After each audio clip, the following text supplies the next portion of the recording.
ಇದೊಂದು ಬಹುಶಃ ಭಾವನಾತ್ಮಕ ಕ್ಷಣವೂ ಕೂಡ ನನ್ನ ಬದುಕಿನಲ್ಲಿ. ನಾನು ಈಗ ಇಲ್ಲಿ ಕೂತು ಇಷ್ಟೆಲ್ಲ ಜನರು ಮಾತಾಡ್ತಕ್ಕಂಥ ಸಂದರ್ಭದಲ್ಲಿ ಪದೇ ಪದೇ ಪದೇ ಪದೇ ಪದೇ ಪದೇ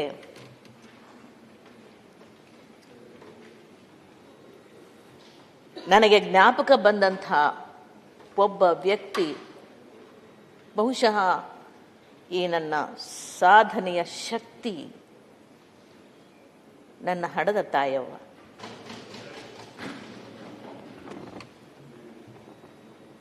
ನನ್ನ ತಾಯಿಯ ಹೆಸರು ನಿಂಗಮ್ಮ,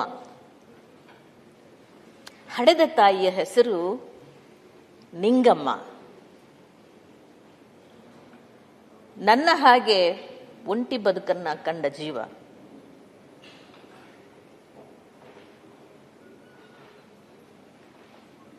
ನನ್ನನ್ನು ನಾನು ಕಂಡುಕೊಂಡಾಗ ಇದು ಹೌದೇ ಅನಿಸುವಷ್ಟು ವಿಸ್ಮಯ ನನ್ನ ಬದುಕು. ಇಲ್ಲಿಯವರೆಗೂ ಕೂಡ ನನ್ನ ತಂದು ಮುಟ್ಟಿಸಿದರೆ ಅಂತ ಹೇಳಿದ್ರೆ ಒಂದು ಸಾಮಾನ್ಯವಾದಂತಹ ಅತ್ಯಂತ ಬಡತನದಲ್ಲಿ ಕೂಡಿದಂತಹ ಕೂಲಿ ಕೆಲಸ ಮಾಡ್ತಿದ್ದ ಒಬ್ಬ ಹೆಣ್ಣು ಮಗಳ ಗರ್ಭ ಇನ್ನೆಷ್ಟು ಗಟ್ಟಿ, ಅದೆಷ್ಟು ಶಕ್ತಿ. ಆ ತಾಯಿಯ ಗರ್ಭದಲ್ಲಿ ನಾನು ಏನೂ ಮಾಡಿದಂತಲ್ಲ, ಅದೆಲ್ಲವನ್ನೂ ತಾನು ತನ್ನ ಗರ್ಭದಲ್ಲಿ ತುಂಬಿ ಈ ಶಿಶುವನ್ನ ಭೂಮಿಗೆ ಇಳಿಸಿ ಹೋಗಿದ್ದಾಳಲ್ಲ, ಶರಣ.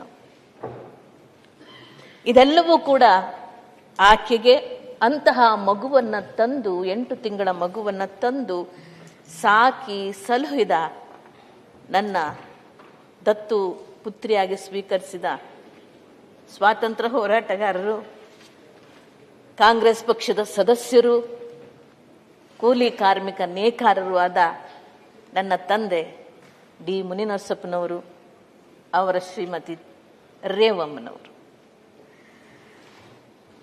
ಅವರಿಗೆ ನಾನು ಮೊದಲು ನೆನಪು ಮಾಡ್ಕೊಳ್ತಾ ಅವರಿಗೆ ಇದನ್ನು ಸಮರ್ಪಿಸ್ತಾ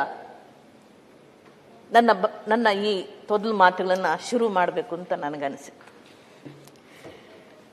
ಮಾನ್ಯ ಸಭಾಪತಿಗಳೇ, ಇಂದಿನ ಈ ಒಂದು ಸಭಾಪತಿಯ ಸ್ಥಾನವನ್ನ ನನಗೆ ಕೊಡಮಾಡಿದಂತಹ ನನ್ನ ಪಕ್ಷದ ಹಿರಿಯ ನಾಯಕರಾದಂತಹ ಶ್ರೀಮತಿ ಸೋನಿಯಾ ಗಾಂಧಿಯವರು, ವಿರೋಧ ಪಕ್ಷದ ನಾಯಕರಾದಂತಹ ರಾಹುಲ್ ಗಾಂಧಿಯವರು, ಇಂದಿನ ನಮ್ಮ ಪಕ್ಷದ ರಾಷ್ಟ್ರೀಯ ನಾಯಕರು ಅಧ್ಯಕ್ಷರು ಆಗಿರ್ತಕ್ಕಂಥ ಮಲ್ಲಿಕಾರ್ಜುನ್ ಖರ್ಗೆಜಿಯವರು, ಮತ್ತು ನಮ್ಮ ರಾಜ್ಯದ ಉಸ್ತುವಾರಿಗಳಾಗಿರ್ತಕ್ಕಂಥ ಸುರ್ಜಿವಾಲ್ನವರು ಪ್ರಧಾನ ಕಾರ್ಯದರ್ಶಿಗಳು, ಮತ್ತು ವೇಣುಗೋಪಾಲ್ರವರು, ನಮ್ಮ ಮುಖ್ಯಮಂತ್ರಿಗಳು ಡಿ ಕೆ ಶಿವಕುಮಾರ್ ಅವರು, ಮತ್ತು ನಮ್ಮ ಮತ್ತೋರ್ವ ಧೀಮಂತ ನಾಯಕರು, ಹಿಂದುಳಿದ ವರ್ಗದ ಮಹಾನ್ ಶಕ್ತಿಯಾದಂಥ ಮಾಜಿ ಮುಖ್ಯಮಂತ್ರಿಗಳಾದಂಥ ಶ್ರೀಯುತ ಸಿದ್ದರಾಮಯ್ಯನವರು,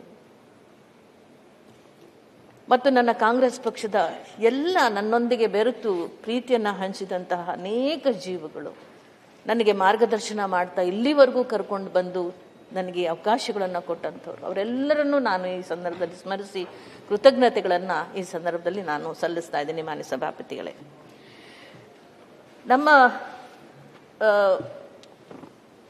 ವಿರೋಧ ಪಕ್ಷದ ನಾಯಕರು ಮಾತಾಡ್ತಕ್ಕಂಥ ಸಂದರ್ಭದಲ್ಲಿ ಒಂದು ಮಾತನ್ನ ಕೇಳಿದ್ರು. ಗೊತ್ತಿಲ್ಲ ಈ ಹೆಣ್ಮಗಳಿಗೆ ರಾಜಕೀಯದಲ್ಲಿ ಹೇಗೆ ಬರ್ಬೇಕು, ಯಾಕೆ ಬರಬೇಕು ಅನ್ನಿಸ್ತು, ಹೇಗೆ ಬಂದರು ಅದೆಲ್ಲ ನಮಗೆ ಗೊತ್ತಿಲ್ಲ, ಆದರೆ ನಾವು ಬಂಗಾರಪ್ಪ ಅವ್ರ ಪಕ್ಷದಿಂದ ನೋಡಿದ್ವಿ ಅಂತ. ನಿಜವಾಗ್ಲೂ ನಾನು ಹೇಳಬೇಕು ಅಂತ ಹೇಳಿದ್ರೆ, ನಮ್ಮದು ಕಾಂಗ್ರೆಸ್ ಕುಟುಂಬವಾದ್ರಿಂದ ನನ್ನ ತಂದೆಯ ಆ ಕಾಂಗ್ರೆಸ್ ಕುಟುಂಬದಲ್ಲಿ ನಡೀತಿದ್ದಂಥದ್ದು, ನನ್ನ ತಂದೆ ಹೊರಗಡೆ ಹೋಗ್ತಿದ್ದು ಬರ್ತಿದ್ದು, ಜನರ ಸಂಪರ್ಕ, ಇದು ಅದು ಮಗುವಿನಿಂದಲೇ ನನ್ನ ಮೇಲೆ ಆ ಪ್ರಭಾವ ಬೀರಿದ್ದು ಹೌದು. ತದನಂತರದಲ್ಲಿ ಮದುವೆ, ವಿದ್ಯಾಭ್ಯಾಸ, ಮದುವೆ, ಬೇರೆ ಬೇರೆ ರಂಗಭೂಮಿ, ಇನ್ನೊಂದು ಮತ್ತೊಂದು ಎಲ್ಲವೂ ಆಗ್ತಾ ಬಂದಾಗ ಸಿನಿಮಾ ನಟಿ ಬಹುಶಃ ಅನುಭವ ಕಾಲದಲ್ಲಿ ಅನುಭವ ನೋಡಿದ ಗೆಳೆಯರಲ್ಲಿ ಇರ್ಬೋದು ಅನ್ಕೋತೀನಿ. ಅನುಭವ ಚಿತ್ರಗಳನ್ನು ನೋಡಿರತಕ್ಕಂಥವ್ರು ಬಹಳಷ್ಟು ಜನ ಈಗ 60 ದಾಟಿದ್ದಾರೆ ಅನ್ಕೋತೀನಿ. ನಗ್ತಿದ್ರಿ ಯಾಕೆ? ಒಂದೇ ಕಾಶಿನಾಥ್ ಅವರು ಕೊಟ್ಟಂಥದ್ದು. ಅದಕ್ಕೆ ಮುಂಚೆ ಇನ್ನೊಂದು 1980ನೇ ಇಸ್ವಿನಲ್ಲಿ ಚಿತ್ರರಂಗ ಬಂದೆ. 1978ರಲ್ಲಿ ನಾನು ಗ್ರಾಮೀಣ ರಂಗಭೂಮಿ, ನಿಮ್ಮ ಕಡೆ ಎಲ್ಲ ಬಂದು ಮಲ್ಲಣ್ಣ ಪೌರಾಣಿಕ ನಾಟಕಗಳೆಲ್ಲ ಪಾತ್ರಗಳನ್ನು ಮಾಡ್ತಿದ್ದೆ ಆ ಕಾಲದಲ್ಲಿ. ಹಾಗೆ ಪೌರಾಣಿಕ ಮತ್ತು ಹವ್ಯಾಸಿ ನಾಟಕಗಳು, ಗ್ರಾಮೀಣ ನಾಟಕಗಳು, ನಮ್ಮ ವೃತ್ತಿ ರಂಗಭೂಮಿ ನಾಟಕ, ಕಂಪನಿ ನಾಟಕಗಳು ಅಂತೀವಿ, ಆ ನಾಟಕಗಳು ಎಲ್ಲ ಮಾಡ್ತಾ ಮಾಡ್ತಾ ಮಾಡ್ತಾ ಮಾಡ್ತಾ ಈ ಸಿನಿಮಾ ಜಗತ್ತಿಗೂ ಬಂದ್ಬಿಟ್ಟೆ. ಒಂದೇ ರಾತ್ರಿಯಲ್ಲೇ ತಾರೆ ಆಗ್ಬಿಟ್ಟೆ ನಾನು. ಅವು ಯಾರಿಗೂ ಅಂತ ಅವಕಾಶ ಸಿಕ್ಕಿಲ್ಲ. ನನ್ನ ಜೀವನದಲ್ಲಿ ಸಿಕ್ತು. ಆ ಚಿತ್ರ 2 ವರ್ಷ ಆಯಿತು. ರಿಲೀಸ್ ಆಗೋರ್ಗೂ ಗೊತ್ತಿಲ್ಲ ನಾನು ಒಂದೇ ರಾತ್ರಿಗೆ ದೊಡ್ಡ ತಾರೆ ಆಗ್ಬಿಡ್ತೀನಿ ಅಂತ. ನಾನು ಯಾರ ಮನೆ ಬಾಗಿಲಿಗೂ ನಾನು ಪಾತ್ರ ಕೇಳ್ಕೊಂಡು ಹೋದವಳೆ ಅಲ್ಲ ಅಣ್ಣ. ನೆಕ್ಸ್ಟ್ ಡೇ ನೋಡಿದ್ರೆ ಇಡೀ ಚಿತ್ರರಂಗದಲ್ಲಿ ಎಷ್ಟೊಂದು ಪಾತ್ರಗಳು ಸಿಗ್ತಾ ಹೋಯ್ತು, ಏನೆಲ್ಲ ಆಗ್ತಾ ಹೋಯ್ತು. ಎಲ್ಲ ಪ್ರೊಡ್ಯೂಸರ್ಸ್ ಉಮಾಶ್ರೀ ಮಾಡಿದ್ದು ಶೃಂಗಾರ ಪಾತ್ರ. ಮೊದಲನೇ ಸರ್ತಿಗೆ ಅನುಭವ ಚಿತ್ರದಲ್ಲಿ ಶೃಂಗಾರ ಪಾತ್ರ. ತದನಂತರದಲ್ಲಿ ಹಾಸ್ಯ ಪಾತ್ರಗಳು, ದ್ವಂದ್ವ ಸಂಭಾಷಣೆ, ಅದು ಇದು ಎಲ್ಲ ಆಗಿ ಕೊನೆಗೆ ರವಿಚಂದ್ರನ್ ಅವರ ಪುಟ್ನಂಜ ಬರೋವರೆಗೂ ಕೂಡ ಉಮಾಶ್ರೀಗೆ ಇಂಥದ್ದೊಂದು ದೊಡ್ಡ ಶಕ್ತಿ ಇದೆ, ಇಷ್ಟು ದೊಡ್ಡ ಕಲಾವಿದ ಆಗಿದ್ದಾಳೆ ಏನೂ ಗೊತ್ತೇ ಇಲ್ಲ ಅವರಿಗೆ. ಪುಟ್ನಂಜ ಆದಮೇಲೆ ಗೊತ್ತಾಗಿದ್ದು. ದೇವರೂರ ಮಹಾದೇವರವರ ಒಡಲಾಳದ ನಾಟಕದಲ್ಲಿ ಹವ್ಯಾಸಿ ರಂಗಭೂಮಿಯಲ್ಲಿ ನಾನು ಪಾತ್ರವನ್ನು ಮಾಡಿದ್ದೆ. 21-22 ವಯಸ್ಸಿನ ಹೆಣ್ಮಗಳು 75-80 ವಯಸ್ಸಿನ ಮುದುಕಿ ಪಾತ್ರವನ್ನು ಮಾಡಿದಾಗ ಆಸ್ಕರ್ ಅವಾರ್ಡ್ ಕೊಡಬೇಕು ಈ ಹೆಣ್ಮಗಳಿಗೆ ಅಂತ ನ್ಯಾಷನಲ್ ಪೇಪರ್ಸಲ್ಲಿ ಬರೆದಂಥ ಒಂದು ರಂಗಭೂಮಿಯಲ್ಲಿ ತಯಾರಾದ ಹೆಣ್ಮಗಳು. ತದನಂತರದಲ್ಲಿ ಆಯಿತು ಬಿಡಿ, ಪುಟ್ನಂಜ ಆಯಿತು, ಇದಾಯಿತು. ನಮ್ಮ ಬಂಗಾರಪ್ಪಾಜಿಯವರ ಹೆಚ್ಚಿನ ವಿಡಿಯೋಗಳಿಗೆ ಪ್ರತಿಧ್ವನಿ ಯೂಟ್ಯೂಬ್ ಚಾನೆಲ್ ಸಬ್ಸ್ಕ್ರೈಬ್ ಮಾಡಿ, ಬೆಲ್ ಐಕಾನ್ ಕ್ಲಿಕ್ ಮಾಡಿ.